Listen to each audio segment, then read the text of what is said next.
and welcome to the official YouTube channel of Desire to Learn। तो आज की video के बारे में करें तो जैसे हमने पिछली बार इंग्लिश की वीडियो के इंट्रोडक्शन में डिस्कस किया था कि पूरे कोर्स में हमारा सिलेबस क्या रहने वाला है। ठीक है, हम कौन कौन से टॉपिक्स कवर करेंगे, क्या हमारा मोडस ऑपरेंडाई रहेगा, कैसे ऑपरेट करेंगे हम। ठीक है, क्या क्या क्वेश्चन प्रैक्टिस के रिगार्डिंग होगा, कम्युनिकेशन क्या होगी, क्या हमारे डाउट सेशंस होंगे, उन सब के बारे में हम इस वीडियो में डिटेल में डिस्कस करेंगे। ठीक है, लेट्स बिगिन। तो हमारा एम बायो के रिस्पेक्ट में ये रहेगा कि हम वेरियस कॉम्पिटिटिव एग्जाम्स जो हैं उनके बारे में डिस्कस करेंगे।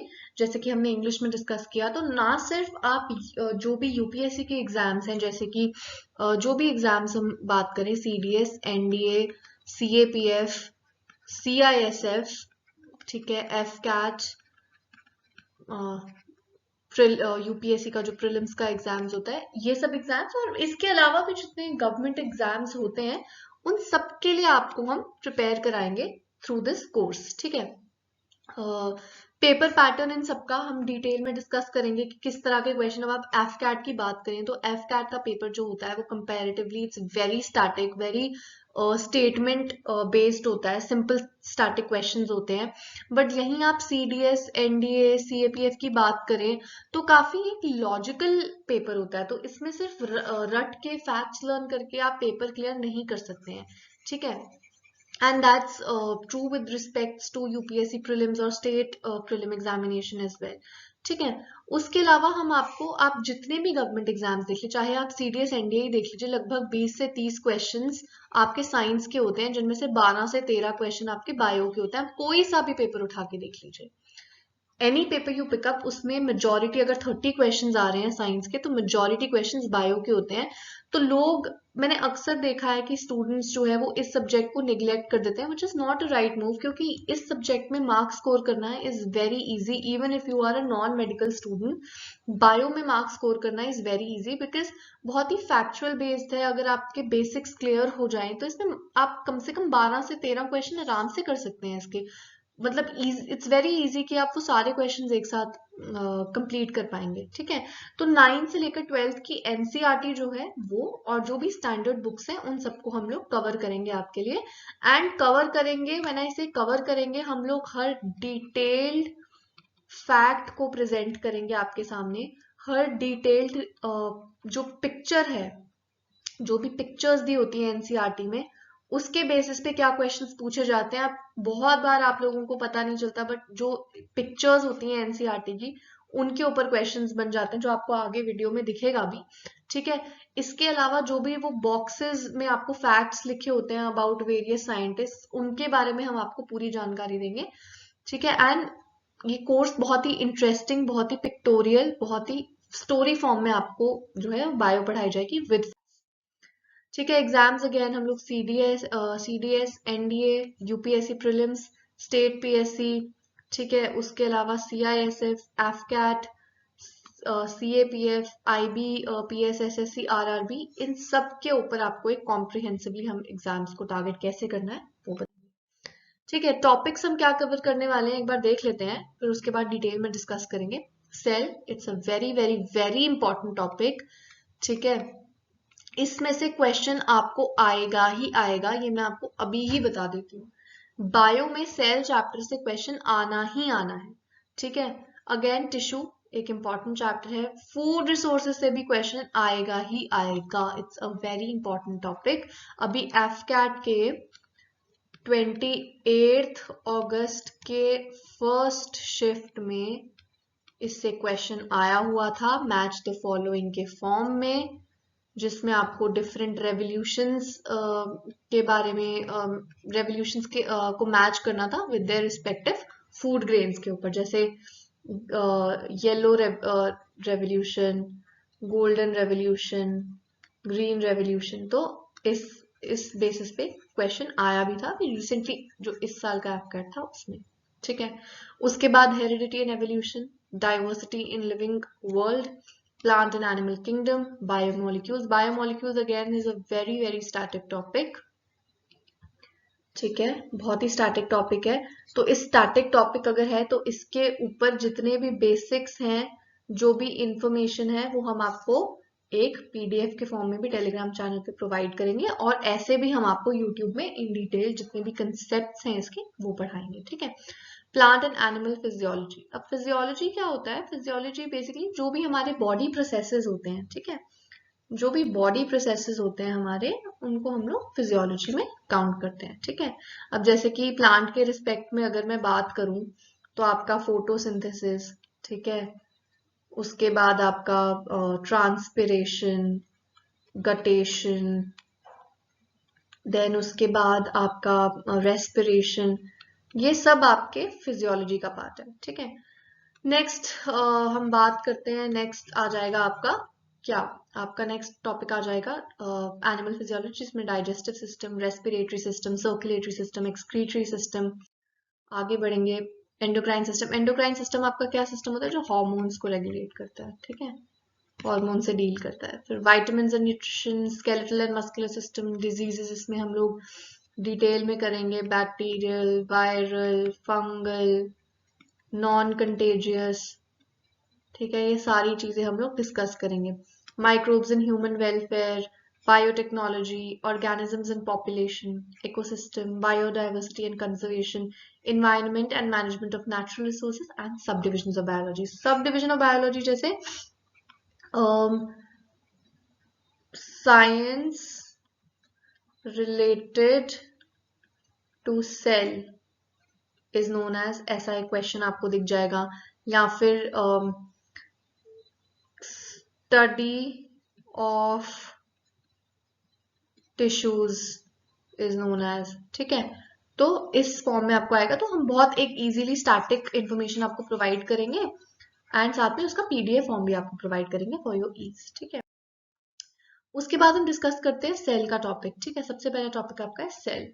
अब सेल टॉपिक क्या है? Cell is the fundamental structural and functional unit of all living organisms. अब आप इमेजिन करिए कि एक ह्यूमन बॉडी है, एक एंट की बॉडी है, और एक अमीबा है। ठीक है, ह्यूमन, एंट एंड अमीबा। ठीक है, अब ह्यूमन बीइंग है, इतना बड़ा है, इतनी बड़ी हाइट का, 6 फीट तो तक का तो ह्यूमन बीइंग होता ही है। एंट है, स्मॉल है। अमीबा है, ये तो यूनिसेल्युलर है। यूनिसेल्युलर माने कि एक ही सेल का बना है ये ऑर्गेनिज्म। अब ये जितने भी ऑर्गेनिज्म हैं, ये सब बेसिक फंक्शंस तो परफॉर्म करते हैं, रेस्पिरेशन परफॉर्म करते हैं, राइट, एक्सक्रीशन परफॉर्म करते हैं, डाइजेशन परफॉर्म करते हैं। ठीक है, अब ह्यूमन बीइंग 6 फीट का है, जिसमें काउंटलेस सेल्स हैं, एंड छोटी है ह्यूमन से, बट उसमें भी न्यूमरस अमाउंट ऑफ सेल्स है, और यही अमीबा है जिसमें एक सिंगल सेल है, बट फंक्शंस वही परफॉर्म हो रहे हैं। तो इसका मतलब क्या हुआ कि चाहे ऑर्गेनिज्म जितना भी छोटा हो या फिर ऑर्गेनिज्म जितना भी बड़ा हो, अगर वो लिविंग है तो उसका जो बेस है, उसका जो फंडामेंटल फॉर्म है, जो उसका स्ट्रक्चर है, वो एक सेल से ही बना होगा। ठीक है, तो cell is the fundamental structural and functional. Structural का मतलब कि एक जो बॉडी है, अगर मैं उसको स्ट्रक्चरली ब्रेक करूं, जैसे अगर एक बिल्डिंग है तो बिल्डिंग का स्ट्रक्चर किससे बना होता है? ईंट से बना होता है ना।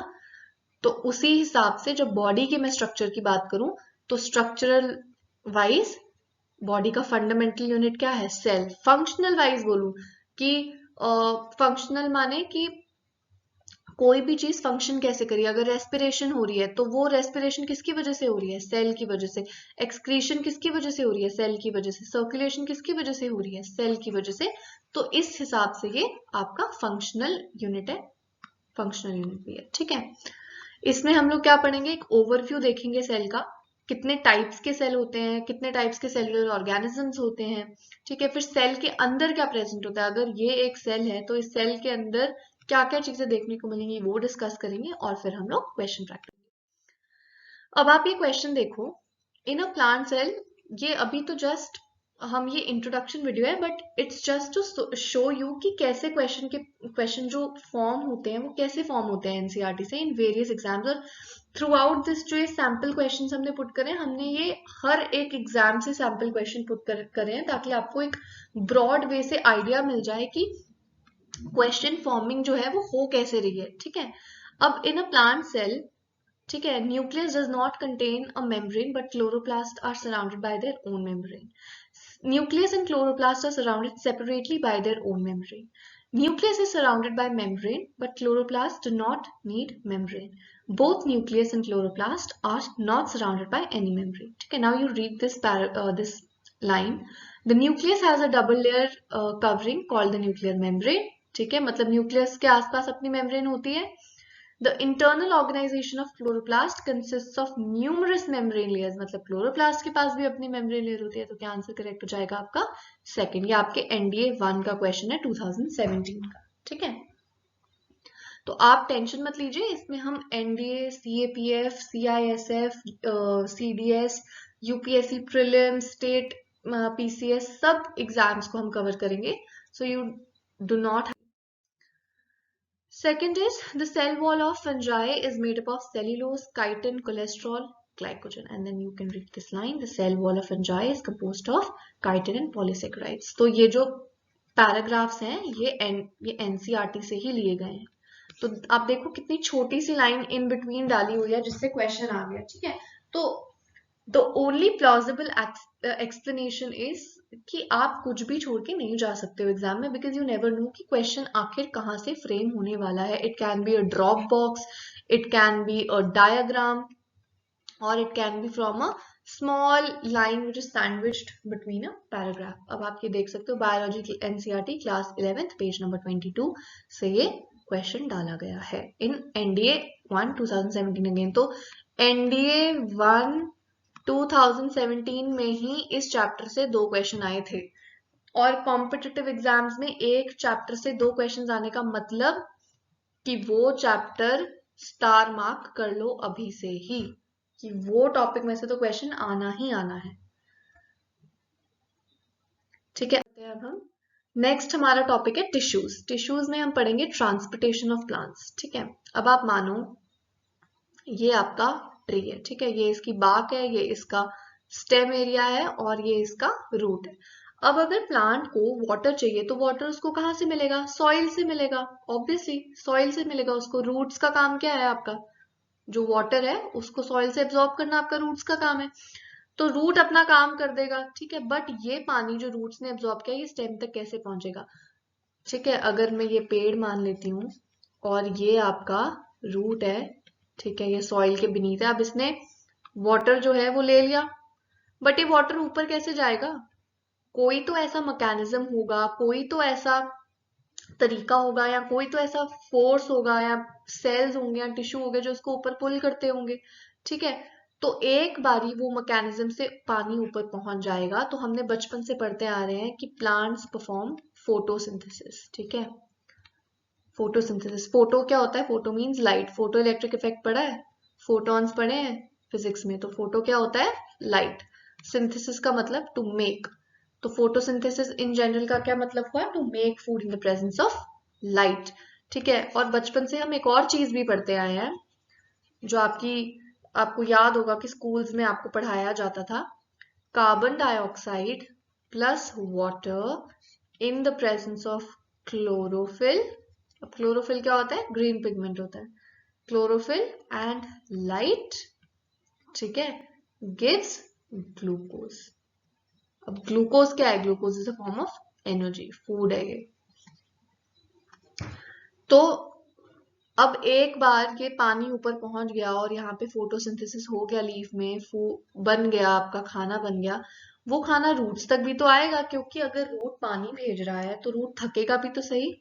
The root will get tired. The root needs food to re-energize, to again perform. अगर आप कहीं भागते हो या कोई काम करते हो तो उसके बाद आप क्या हो जाते हो? टायर्ड. फिर आप क्या बोलते हो? मम्मी क्या दे दो?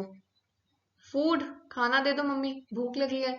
तो उसी तरीके से the root also needs food, ठीक है. तो इस इंटायर प्रोसेस को हम क्या बोलते हैं? ये इंटायर प्रोसेस है आपका transportation of plants. The transport of water from roots to the stem, ठीक है, and from the and food from stem to the root and other parts of the plant.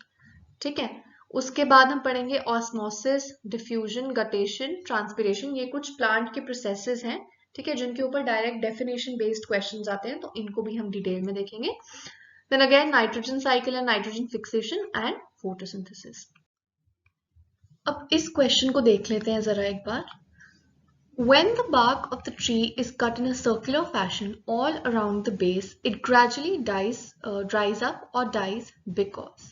अब कंसेप्ट्स बिल्कुल वही हैं जो हमने पहले डिस्कस किए थे, ठीक है। सेम डायग्राम बना लेते हैं। ये मान लीजिए पेड़ है, ठीक है, ये इसकी रूट्स है। अब मैंने क्या किया, मैंने इस पेड़ को सर्कुलर फैशन में कट कर दिया, ठीक है। तो क्या बचा मेरे पास, बार्क बची और रूट बची, ठीक है। अब रूट ने कहा कि यार मेरा काम तो वाटर को है सक करना है ताकि फोटोसिंथेसिस हो पाए, तो रूट ने तो अपना काम कर दिया। रूट ने जो है वो वाटर जो है सक कर दिया, बट जब स्टेम ही नहीं है ऊपर, तो क्या ये पानी फोटोसिंथेसिस करवा पाएगा? ये पानी फोटोसिंथेसिस नहीं करवा पाएगा, क्योंकि जो पार्ट आपका फोटोसिंथेसिस करता है विच इज द लीव्स, जब वो है ही नहीं, तो ये पानी जो है फोटोसिंथेसिस करवाएगा कैसे? तो फोटोसिंथेसिस नहीं करवा पाएगा। जब ये फोटोसिंथेसिस नहीं करा पाएगा, तो आप मुझे बताइए क्या फूड बन पाएगा? नहीं बन पाएगा। और जब फूड ही नहीं बनेगा, तो क्या वो फूड वापस से रूट्स तक पहुंच पाएगा? नहीं पहुंच पाएगा। तो जब फूड रूट्स तक नहीं पहुंच पाएगा, तो क्या रूट्स रीएनर्जाइज हो पाएंगे? क्योंकि रूट्स को भी तो रीएनर्जाइज होना है ना। जब आप थक जाते हो, जैसे हमने डिस्कस किया, आप थक जाते हो तो आप क्या बोलते हो, मम्मी खाना। तो जब वो खाना ही नहीं मिलेगा रूट्स को, तो क्या रूट्स ड्राई अप हो जाएंगे? बिल्कुल ड्राई अप हो जाएंगे। और ये आपका आईएएस प्रीलिम्स का क्वेश्चन है 2011 का, ठीक है। तो this is just to let you know कि जब भी हम ये बड़े बड़े एग्जाम्स के क्वेश्चंस देखते हैं, जैसे हम यूपीएससी का जहां पे भी नाम सुन लेते हैं, तो हम एक डर दिमाग में आ जाता है कि पता नहीं ये क्वेश्चन तो पहले ही काफी बच्चे सोच लेते हैं कि ये क्वेश्चन हमसे नहीं होगा। तो इसका रीजन ये है कि हम बेसिक्स पे फोकस करेंगे, क्योंकि कुछ क्वेश्चंस हर चैप्टर के कुछ 100-150 क्वेश्चन करने से बात नहीं बनने वाली है। आपको जब तक बेसिक्स क्लियर नहीं होंगे, आप ये ऐसे यूपीएससी के क्वेश्चन तो आप सॉल्व नहीं कर पाओगे। अब यहाँ पे देखो, food primarily sucrose is transported by the vascular tissue from source to the sink, ठीक है। तो फूड आपका किस फॉर्म में होता है, सुक्रोज की फॉर्म में या किसी भी कार्बोहाइड्रेट या ग्लूकोज की फॉर्म में, ठीक है। Next question, the xylem in plants is responsible for. तो अब आप यहाँ पे एक लाइन देख लीजिए, xylem consists of tracheids, vessel, xylem parenchyma and xylem fibres. This allows them to transport water and minerals vertically. तो ये क्या ट्रांसपोर्ट करेगा, वाटर ट्रांसपोर्ट करेगा, ठीक है। नेक्स्ट क्वेश्चन देख लेते हैं, जैसा हमने पहले भी डिस्कस किया था कि choose the correct option. In photosynthesis green plants, in photosynthesis by green plants, CO2 is used for making carbohydrate. Plants use O2 to make carbohydrates. Carbohydrates generated by plants come from soil.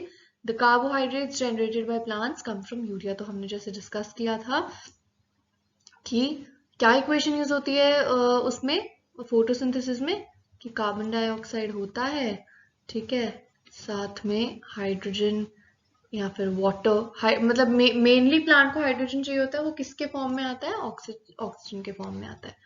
यहाँ पे क्या होता है, chlorophyll, ठीक है, sunlight, और आपको क्या मिल जाता है, ग्लूकोज यानी कार्बोहाइड्रेट। तो ये आपकी इक्वेशन है। तो क्या इसके हिसाब से क्या आंसर करेक्ट हुआ आपका, in photosynthesis by green plants carbon dioxide is used for making carbohydrate. और ये इक्वेशन आपकी ये एनसीईआरटी के पेज में दे रखी है, ठीक है। तो this is basically to give you an idea. Questions भी हम इसीलिए डिस्कस कर रहे हैं टू लेट यू नो कि 90% ऑफ द क्वेश्चंस जो है वो एनसीईआरटी से सीधा उठ के आते हैं, एंड जो रेस्ट 10% है वो हम आपके कंसेप्ट ही इतने क्लियर कर देंगे कि आपको वो क्वेश्चंस आप इजीली सॉल्व कर पाओगे, even if you are from a non medical background. Now next again a very very very important topic, ठीक है, it's a very important topic. इसमें से इसको भी आपने क्या करना है, स्टार मार्क कर लेना है, ठीक है, स्टार मार्क कर लो इसको। तो सबसे पहले हम इसमें क्या पढ़ेंगे, ब्रीडिंग ऑफ क्रॉप्स के बारे में पढ़ेंगे, ठीक है, न्यूट्रिएंट मैनेजमेंट पढ़ेंगे, मैन्योर फर्टिलाइजर्स, काफी बार आपने देखा होगा ऑप्शंस आते हैं, which of the following is a bio fertiliser, bio fertilisers के ऊपर काफी क्वेश्चन आते हैं, ठीक है। उसके बाद इरिगेशन एंड क्रॉपिंग पैटर्न हो गया, ठीक है, आपको डिफरेंट क्रॉपिंग पैटर्न जो है उनकी डेफिनेशन दे दी जाएगी, ठीक है, और आपको बताया जाएगा कि सॉरी आपसे पूछा जाएगा कि बताइए कौन सा क्रॉपिंग पैटर्न है, ठीक है। इकोनॉमिक इंपॉर्टेंस ऑफ प्लांट्स, इसमें बायोडीजल सुना होगा ना आपने, जट्रोफा प्लांट आ जाता है कितनी बार क्वेश्चन जट्रोफा प्लांट पे, ठीक है, तो वो सब है economic importance of plant. Then उसके बाद आपका animal breeding, cattle farming, poultry farming, broiler production, fish production, beekeeping कितनी बार आ जाता है, बी कीपिंग इज कॉल्ड, इसको क्या बोलते हैं, एपीकल्चर, ठीक है। अब ये इंपॉर्टेंट जो रेवोल्यूशन है, जैसे मैंने आपको डिस्कस किया था अभी स्टार्टिंग में कि एफकैट के 28 अगस्त के फर्स्ट शिफ्ट में ये दूसरे या तीसरे नंबर पे ही आया था, किस फॉर्म में, मैच द फॉलोइंग के फॉर्म में आया हुआ था ये क्वेश्चन, ठीक है।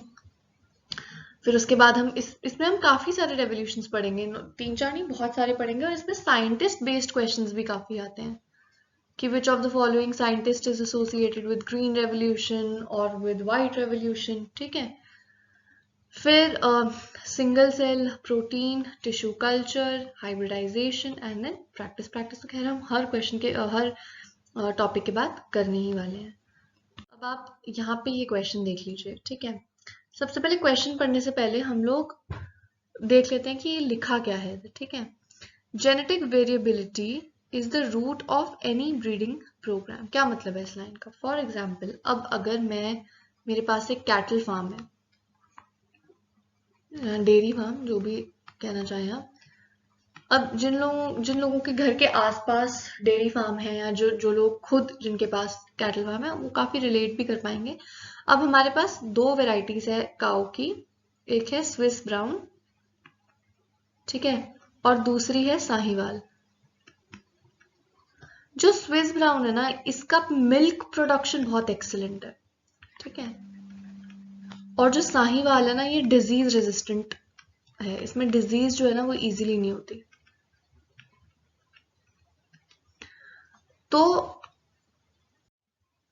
तो अभी इसका क्या मतलब हुआ, मैंने सोचा कि यार ये जो स्विस ब्राउन है इसके पास मिल्क प्रोडक्शन बहुत है, और साहीवाल जो है इसके पास डिजीज रेजिस्टेंस काफी बढ़िया है इसका।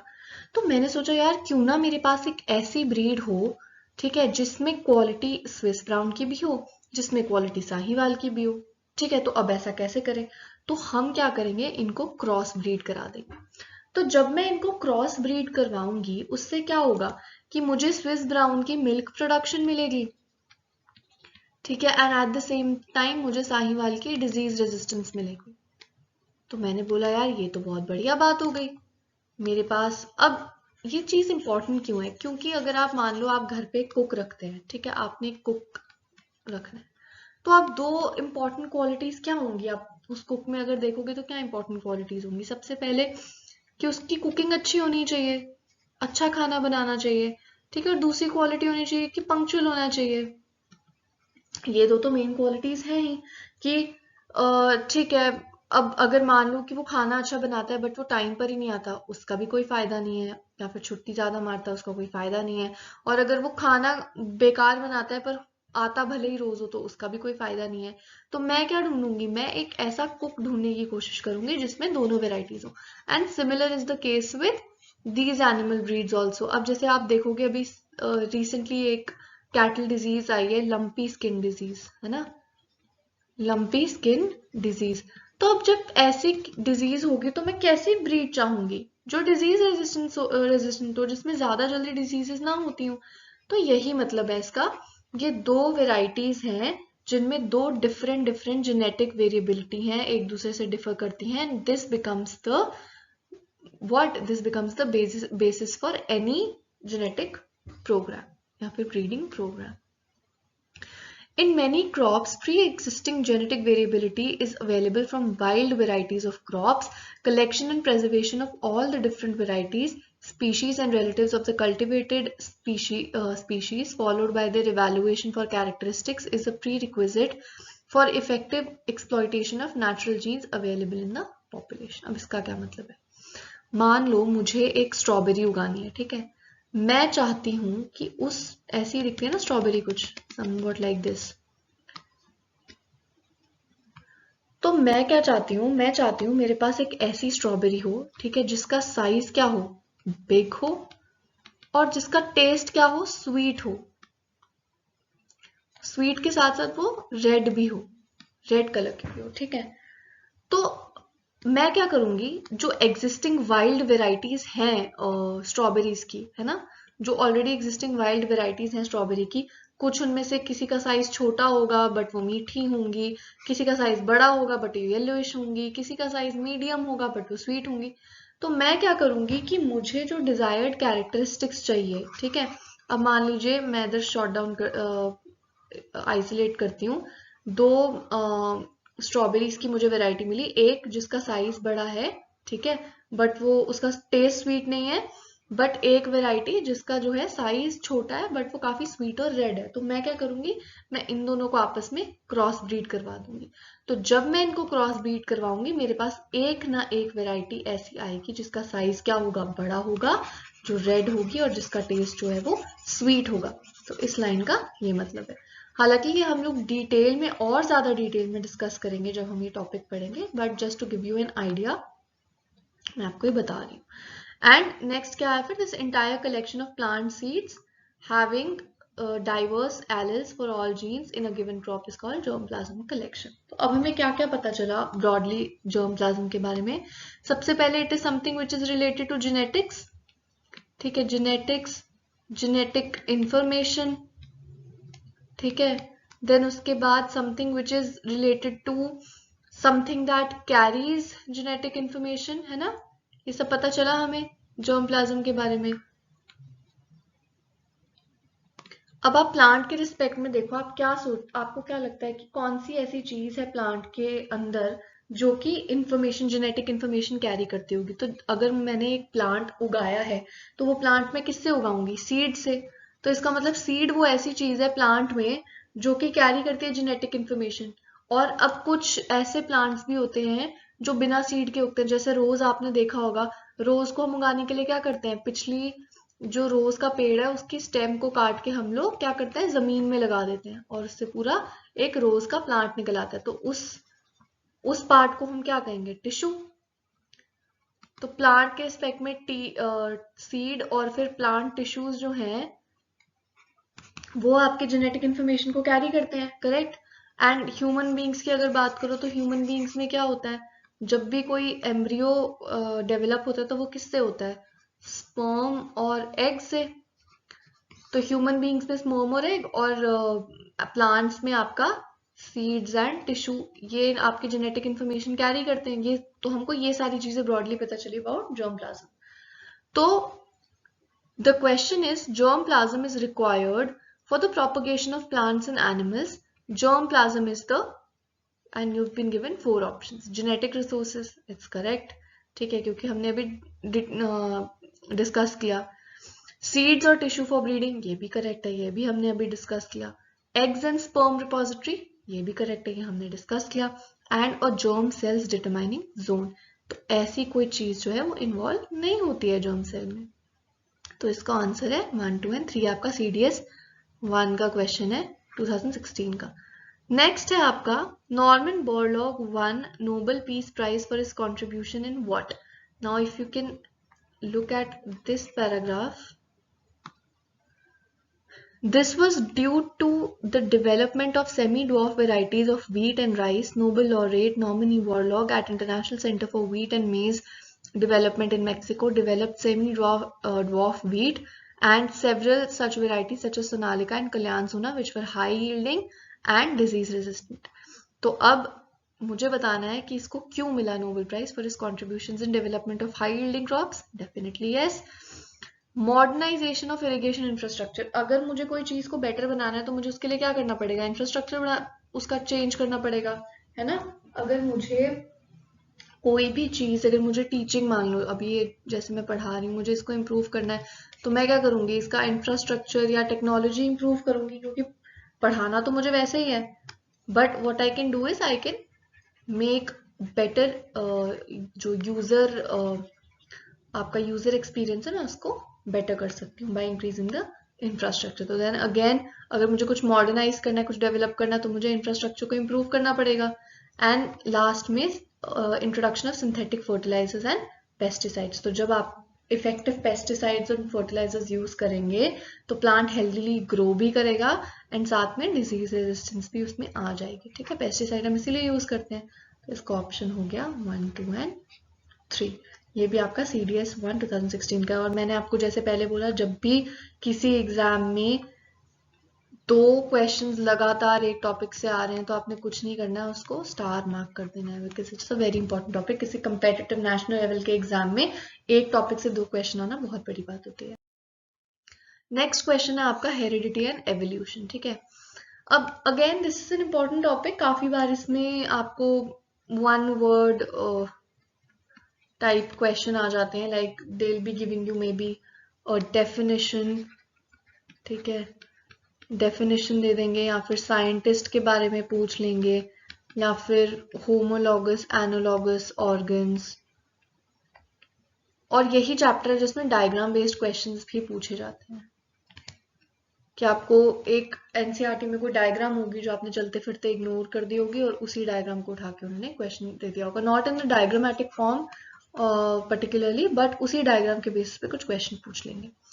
ठीक है, तो इसमें हेरिडिटी में इनहेरिटेड ट्रेट्स पढ़ेंगे, मेंडल रूल ऑफ प्रिंसिपल पढ़ लेंगे, ऑफ इनहेरिटेंस पढ़ लेंगे। इसमें से डायरेक्ट क्वेश्चन आता है, 4 स्टेटमेंट दे देंगे, बताएंगे कि बताओ इसमें से कौन सा जो स्टेटमेंट है वो मेंडल रूल ऑफ इनहेरिटेंस नहीं है।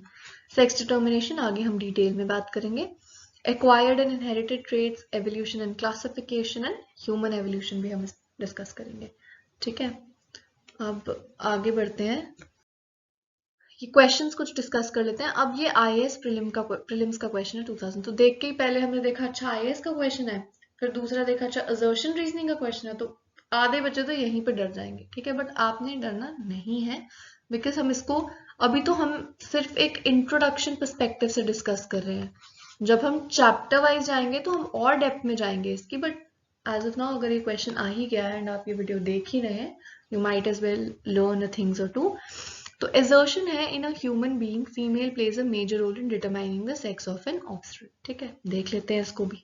एंड रीजनिंग आपकी इसकी है कि women have 2X क्रोमोसोम। तो ये मोटा मोटा ये कहना चाह रहा है कि फीमेल्स जो हैं वो चाइल्ड की सेक्स डिटर्मिनेशन में बहुत इंपॉर्टेंट रोल प्ले करते हैं, बिकॉज फीमेल्स में 2X क्रोमोसोम्स होते हैं। तो पहला स्टेटमेंट यहाँ देख लेते हैं, so women are XX and men are XY। तो मतलब ये स्टेटमेंट आपकी करेक्ट हुई।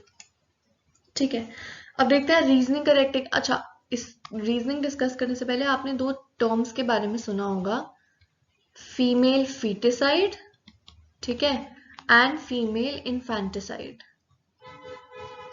इन्फेंटिसाइड, अब क्या होता है फीमेल फीटिसाइड में, पहले के टाइम में ना सेक्स डिटर्मिनेशन बैंड नहीं थी। अभी तो सेक्स डिटर्मिनेशन इंडिया में बैंड है, बट पहले पहले क्या होता था, जब लोगों को पहले से पता चलता था कि अच्छा इट्स अ फीमेल, तो लोग क्या करते थे, उसको प्रीमेच्योरली ही अबॉर्ट करवा देते थे in a mothers womb. And female infanticide क्या होता था, particularly practice in Rajasthan and Haryana. एक बहुत बड़े से कंटेनर में मिल्क होता था जिसमें फीमेल इन्फेंट्स को डाल देते थे, मे बी ऑफ 1-2 days और समथिंग लाइक दैट, 1-2 weeks उनको डाल देते थे। और इन दोनों चीजों में एक चीज कॉमन थी कि मेनली फीमेल्स वर ब्लेम्ड कि you are incapable of giving us a son, या फिर आप जो है वो सक्षम नहीं है हमको एक मेल चाइल्ड प्रोवाइड करने में। ठीक है, तो अब देख लेते हैं ये कितना सच है कितना झूठ है, ये अभी हम देख लेते हैं। All children will inherit X chromosomes from their mother, regardless of whether they are boys or girls. Thus, the sex of children will be determined by what they inherit from their father. ठीक है, तो इसका मतलब ये question गलत हो गया। ये स्टेटमेंट गलत हो गया आपका, इसका रीजन अभी हम डिस्कस कर लेते हैं क्यों, ठीक है। तो जब जो ह्यूमन बीइंग्स होते हैं ना, उनमें बेसिकली होते हैं 46 क्रोमोसोम्स, ठीक है, 46 क्रोमोसोम्स। और ये जो 46 क्रोमोसोम्स होते हैं ना, जैसे ये जो डायग्राम भी आप देख रहे हैं ना, डीएनए का डायग्राम है, इसमें क्रोमोसोम्स अरेंज्ड है। तो जो 46 क्रोमोसोम्स होते हैं ना, ये 23 पेयर्स में डिवाइडेड होते हैं। तो ये जो 23 पेयर्स है ना, इनमें से एक पेयर होता है, उसको हम बोलते हैं सेक्स क्रोमोसोम्स। सेक्स क्रोमोसोम्स क्यों बोलते हैं? क्योंकि ये जो कमिंग जनरेशन है उसका सेक्स डिटरमाइन करने में हेल्प करते हैं। अब दो केसेस बना लेते हैं इधर, ठीक है। ये फीमेल के क्रोमोसोम्स है XX XY। अब अगर ऑफस्प्रिंग जब प्रोड्यूस होगा तो इधर से मदर से एक क्रोमोसोम आएगा, मदर से चाहे ये आए या ये आए, आएगा तो X क्रोमोसोम ही, क्योंकि फीमेल के पास सेक्स क्रोमोसोम्स ही दोनों X है। और मेल से या तो X आएगा या तो Y आएगा, ठीक है। मान लीजिए इधर X आया है और इधर Y आया है, तो जहां पे XX आएगा वो हो जाएगी फीमेल, और जहां पे XY आएगा वो हो जाएगा मेल। तो who is actually responsible for determining the sex और gender of the child? It is the father, not the mother. So the reasoning is true, but assertion is false. Next question है, the fossil of Archaeopteryx represents the evidence in origin of. अच्छा, ये जो question है इसका answer है birds from reptiles. मैंने आपको जैसे बताया था कि पिक्चर फॉर्म में आपको दिखाया जाएगा, तो जब हम ये चैप्टर डिस्कस करेंगे तो मैं आपको एक डायग्राम दिखाऊंगी जिसमें आपको आर्कियोटेरिक्स की डायग्राम दिखेगी, ठीक है। आर्कियोटेरिक्स की डायग्राम दिखेगी और आप देख पाएंगे कि आर्कियोटेरिक्स जो है वो क्रोकोडाइल से इवॉल्व हुआ है। क्रोकोडाइल इज अ रेप्टाइल, तो आपको डायग्राम में दिखा दूंगी। ये CBS 1 2013 का क्वेश्चन है। अब नेक्स्ट हम पढ़ेंगे डाइवर्सिटी इन लिविंग ऑर्गेनिज्म, जिसमें हम टैक्सोनॉमी डिस्कस करेंगे। टैक्सोनॉमी बेसिकली क्या होती है आपकी? टैक्सोनॉमी इज नथिंग बट एक जो ऑर्गेनिज्म है उसके origin right from the kingdom. आपने सुना होगा रॉबर्ट विटेकर के बारे में, नहीं सुना तो हम लोग जब ये चैप्टर पढ़ेंगे तो आपको मल्टीपल टाइम्स इसका नाम सुनने को मिलेगा। रॉबर्ट विटेकर के बारे में आपने सुना होगा, 5 किंगडम क्लासिफिकेशन इसने दी थी, ठीक है। तो जब हम ये डिस्कस करेंगे चैप्टर, तो टैक्सोनॉमी पढ़ेंगे, जो कि बेसिकली हर एक ऑर्गेनिज्म के ओरिजिन्स की, वो कौन से किंगडम से बिलोंग करता है, कौन सा फाइलम है, ठीक है, कौन सा जीनस, अगर वो एनिमल है तो एनिमल में कौन सा उसका जीनस है, कौन सा उसका स्पीशीज है, तो वो सब हम लोग टैक्सोनॉमी में डिस्कस करते हैं, ठीक है। अब टैक्सोनॉमी के लिए कुछ एड्स भी होती हैं, तो ये एड्स आपकी आ गई हर्बेरियम, बोटानिकल गार्डन, म्यूजियम की। इसमें किस तरह का क्वेश्चन आता है कि आपको डेफिनेशन बेस्ड, मतलब आपको डेफिनेशन दे दी जाएगी और आपको बोला जाएगा कि बताइए ये डेफिनेशन किसकी है, हर्बेरियम की है, की है, बोटानिकल गार्डन की है, किसकी है, या फिर वाइस वर्सा आपको हर्बेरियम दे दिया जाएगा और नीचे 4 स्टेटमेंट्स दे दी जाएंगी और बोला जाएगा कि बताइए इनमें से कौन सी जो स्टेटमेंट है वो हर्बेरियम को डिस्क्राइब करती है, या फिर एक डिफरेंट टाइप ऑफ पैटर्न जिसमें आपको 4 स्टेटमेंट्स दे दी जाएंगी और बताया जाएगा कि बताइए इनमें से कितनी जो स्टेटमेंट्स हैं अबाउट हर्बेरियम जो है कितनी करेक्ट है, ठीक है। नेक्स्ट आपका आ गया प्लांट किंगडम, एनिमल किंगडम। इसमें आपको डिफरेंट जो भी स्पीशीज है इनकी, उनके बारे में बताया जाएगा और कितनी उन स्पीशीज की क्वालिटीज के बारे में बताया जाएगा, क्योंकि इसका क्वेश्चन कैसे आता है, आपको यूजुअली इस टॉपिक में से 3-4 फीचर्स दे दिए जाते हैं और बताया जाता है कि बताइए भाई ये कौन सा स्पीशीज को बिलोंग करता है, या कौन से जीनस को बिलोंग करता है, कौन से किंगडम को बिलोंग करता है। अब एक क्वेश्चन देख लेते हैं, the study of principle and procedures of classification is called. तो यहाँ अगर आप पढ़ेंगे कि this branch of study is referred to as systematics about studying about different kind of organisms and their diversity, and this scope was later enlarged to include identification, nomenclature and classification, ठीक है। तो इसको क्या बोलते हैं हम? Systematics बोलते हैं। Now next question है, which one of the following is a generic name of causative agent of elephantiasis, ठीक है। तो यहाँ पे आप देख सकते हो Wuchereria bankrupti, बट ये डिस्कस करने से पहले I'd like to discuss कि जेनेरिक नेम क्या होता है। अब मैं अगर यहाँ पे एक नाम लिखूं मैंगीफेरा, ठीक है, इंडिका, मैंगीफेरा इंडिका। अब मैंगीफेरा इंडिका क्या है? मैंगो का साइंटिफिक नेम है, ठीक है। अब मैंगीफेरा इंडिका है, तो इसमें आपने नोटिस किया होगा मैंने मैंगीफेरा का एम कैपिटल लिखा है, इंडिका का आई स्मॉल लिखा है। तो ये मैंने क्यों लिखा है ये हम लोग डिटेल में डिस्कस करेंगे व्हेन हम नॉमेनक्लेचर के बारे में पढ़ेंगे, कैसे नॉमेनक्लेचर करना होता है। ठीक है, उसमें हम लोग डिटेल में इसको डिस्कस करेंगे। तो मैंगीफेरा इंडिका है, इसमें mangifera is the genus name और indica is the species name. आप इसको ऐसा समझिए कि अब मेरे फादर हैं, ठीक है, और मैं हूं, तो हम दोनों में कॉमन क्या होगा, हमारा सरनेम। ठीक है, हम दोनों का सरनेम, बिकॉज हम कहाँ से आते हैं, हम सेम फैमिली से आते हैं, बट मेरा फर्स्ट नेम क्या होगा, डिफरेंट होगा, और उनका फर्स्ट नेम क्या होगा, डिफरेंट होगा। तो हम लोग एक ही फैमिली से कैसे हुए, because of our surname. Similarly Mangifera को आप एक सरनेम की तरह ट्रीट करो कि there are other plants also जिनका जीनस का नाम मैंगीफेरा है, बट वो डिफरेंट कैसे होते हैं मैंगो से, क्योंकि उनका species is very different from mango.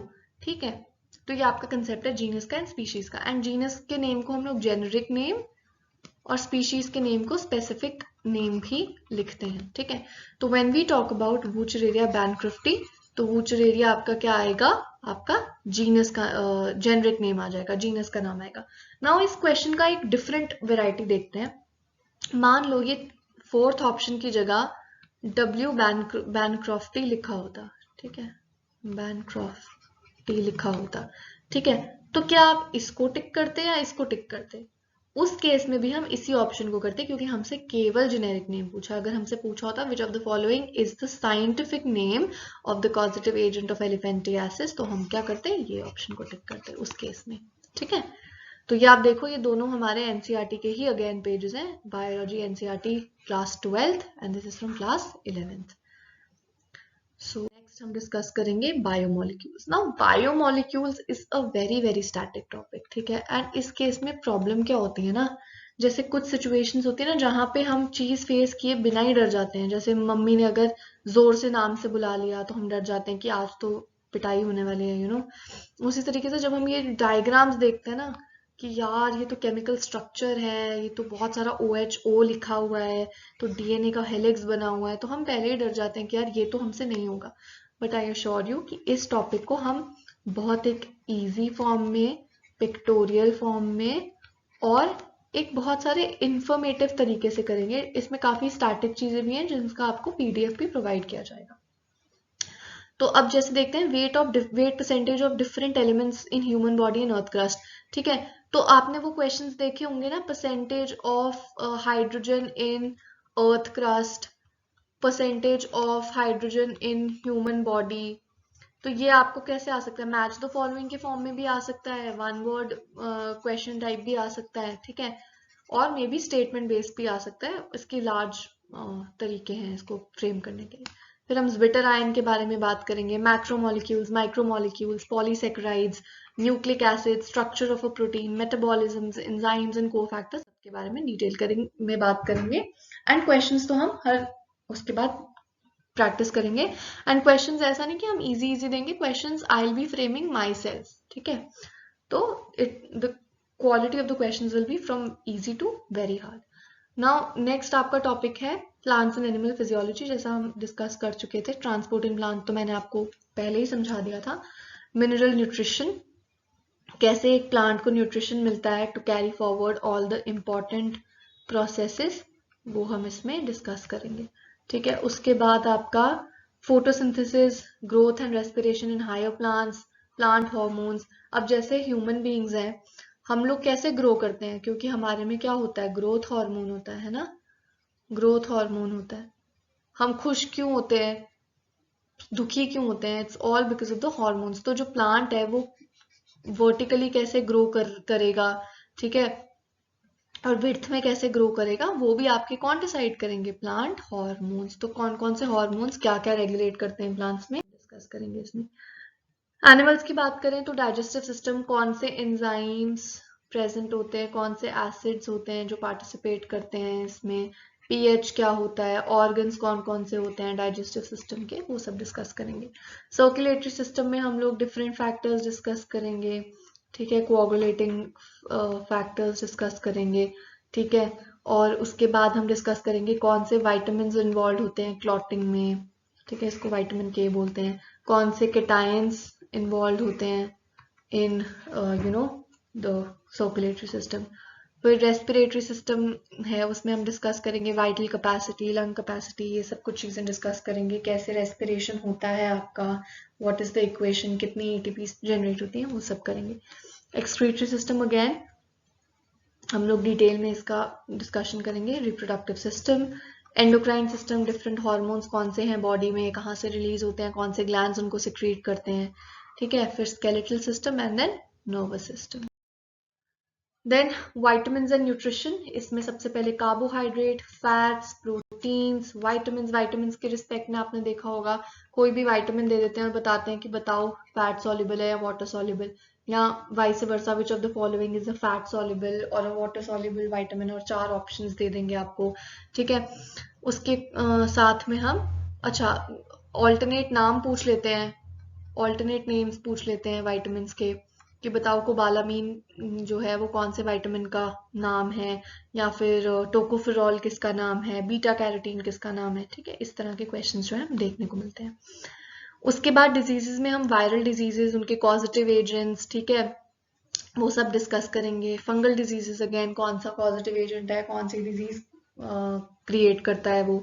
Bacterial diseases and other parasitic diseases जैसे टेम हो गया, ठीक है। फिर इम्यूनिटी डिस्कस करेंगे। वैक्सीनेशन, अभी कोविड के टाइम पे काफी वैक्सीनेशन से क्वेश्चंस आए थे। Drug and alcohol abuse prevention and control, genetic disorders जैसे आपका डाउन सिंड्रोम हो गया, पटाव सिंड्रोम हो गया, इसमें कौन से क्रोमोसोम में ऑल्टरेशन की वजह से ये होता है, वो सब डिस्कस करेंगे। डेफिशिएंसी डिजीज लाइक वशियोर्कर, ठीक है, मरासमस, ये सब। और then there is vitamin deficiency diseases also, जैसे पिलेग्रा हो गया, या फिर बेरी हो गया, नाइट ब्लाइंडनेस, ठीक है, नाइट ब्लाइंडनेस, मेगैलोब्लास्टिक अनीमिया, तो ये सब भी हम डिस्कस करेंगे। फिर कुछ main plant diseases and then AIDS and cancer, ये जो रिबन आप देख रहे हैं this is for AIDS. Then comes microbes in human welfare, इसमें microbes in household products, जैसे पूछ लेंगे कि आपको बटर जो है, बटर में किस तरह, मतलब बटर जो है उसमें कौन सा एसिड प्रेजेंट होता है, तो दैट्स ब्यूटायरिक एसिड। या फिर कर्ड में कौन सा माइक्रोब प्रेजेंट होता है, दैट्स लैक्टोबैसिलस। फर्मेंटेशन कैसे होता है, तो वो सब। एंड फर्मेंटेड बेवरेजेस, एंटीबायोटिक्स का मैकेनिज्म ऑफ एक्शन पे पर्टिकुलरली क्वेश्चन आ जाता है कि what happens to the cell wall of bacteria, या कोई भी 4 स्टेटमेंट बेस्ड क्वेश्चन जिसमें आपको पूछ लिया जाएगा कि एंटीबायोटिक बताइए, इनमें से क्या मैकेनिज्म ऑफ एक्शन है एंटीबायोटिक का। Then microbe in sewage treatment, microbes in production of biogas, कौन सी गैस रिलीज होती है, इस तरह के questions. Microbes in as bio control agents, microbes as bio fertilizers, and then will go back with the question. Biotechnology again, इसका भी हाल बायो मॉलिक्यूल्स की तरह है, स्टैटिक टॉपिक है, डिफिकल्ट साउंड करता है, बट अगेन इसको हम लोग काफी इजी फॉर्म में पढ़ेंगे एंड पीडीएफ भी आपसे कुछ चीजों के बारे में शेयर करेंगे। इसमें हम लोग principles, tools of recombinant DNA, cloning vectors and practice. Then organisms in population, very important topic, ठीक है। अब इसमें क्या इंपॉर्टेंट है, इसमें क्वेश्चंस डायरेक्टली स्टेटमेंट बेस्ड आते हैं फ्रॉम एनसीईआरटी, स्टेटमेंट बेस्ड, सीधा उठा के। इसमें organism and its environment, terminologies, abiotic and biotic factors, adaptation, population and its growth interaction, ठीक है, ये डिस्कस करेंगे। Then comes your ecosystem, again statement based, सीधे एनसीईआरटी से question, direct question. Structure and function, decomposition, अब इसमें से decomposition, energy flow and ecological pyramid, इसमें CDS 2 2020 में से क्वेश्चन आया था, स्टेटमेंट बेस्ड, ठीक है। Ecological succession, nutrient cycle, carbon cycle, phosphorus cycle and ecosystem services. Then comes biodiversity conservation, again statement based questions, इसमें बायोडाइवर्सिटी पढ़ेंगे, ठीक है। Patterns of biodiversity, loss of biodiversity, कौन से IUCN रेड लिस्ट में है, which are the endemic species, which are the endangered species, which are the extinct species, ठीक है। Then comes your biodiversity conservation. Then environment and management में air pollution and its control, water pollution and control, domestic sewage, biological oxygen demand जिसको BOD भी बोलते हैं हम, ठीक है, बायोमैग्निफिकेशन, यूट्रोफिकेशन, ये जो 3 चीजें ना ये डेफिनेशन बेस्ड आती हैं। Solid waste, agrochemicals, green house, इसमें आपको 4-5 गैसेस के नाम दे देंगे और बताएंगे कि बताइए भाई इनमें से कौन सी जो है वो ग्रीन हाउस गैसेस है। Radioactive waste, ozone depletion in stratosphere, ozone measuring के लिए क्या यूनिट यूज करते हैं वो पूछ लेंगे आपसे। सॉइल इरोजन एंड डिजर्टिफिकेशन, इसके नेचुरल मतलब natural causes and human causes are very important. Then water logging and soil salinity and deforestation, ये जो मैं आपको टॉपिक्स बता रही हूँ these are very broader topics जिनके ऊपर क्वेश्चन आते हैं, मतलब बहुत फ्रीक्वेंटली आते हैं, दैट डजंट मीन कि यही टॉपिक मतलब यही टाइप के क्वेश्चन आएंगे, कुछ और भी क्वेश्चंस पूछे जा सकते हैं, तो इसलिए हम इनको काफी डिटेल में पढ़ेंगे। तो next comes your air natural resources, इसमें air, water, wind, rain and mineral riches in soil, water cycle and ozone layer भी काफी डेप्थ में पढ़े। तो अब आपके कुछ प्रीवियस ईयर क्वेश्चंस देख लेते हैं हम लोग। With reference to biodiversity which of the statement is correct? Species richness and high degree of endemism are important criteria for identifying the hot spots. Species diversity is the highest in tropics and decreases towards the poles, and biodiversity conservation can be ex situ or in situ. ठीक है, तो यहाँ देखो आप, some areas are more rich in species than the others. Areas rich in species diversity are called the hotspots of the diversity. तो ये question आपका हो गया करेक्ट, ये ऑप्शन। सेकेंड है species diversity is the highest in tropics and decreases towards the pole. ये picture हालांकि डाली नहीं है हमने, बट ये भी आपका एनसीईआरटी से उठाई गई है, it's a very common sense based question also. अब जैसे ये आपका अर्थ है, ठीक है, this is your polar region, this is your equator, ये आपका इक्वेटर आ गया, ये ट्रॉपिक ऑफ कैंसर, ये ट्रॉपिक ऑफ कैप्रिकॉन। तो ये आपका ट्रॉपिक ऑफ कैंसर से ट्रॉपिक ऑफ कैप्रिकॉन आपका ट्रॉपिक रीजन है, ठीक है, ट्रॉपिक रीजन है आपका ये। तो आप देखो कि ह्यूमन बीइंग सबसे ज्यादा एडवांस्ड जो है वो स्पीशीज है on this entire planet and rather this entire solar system also.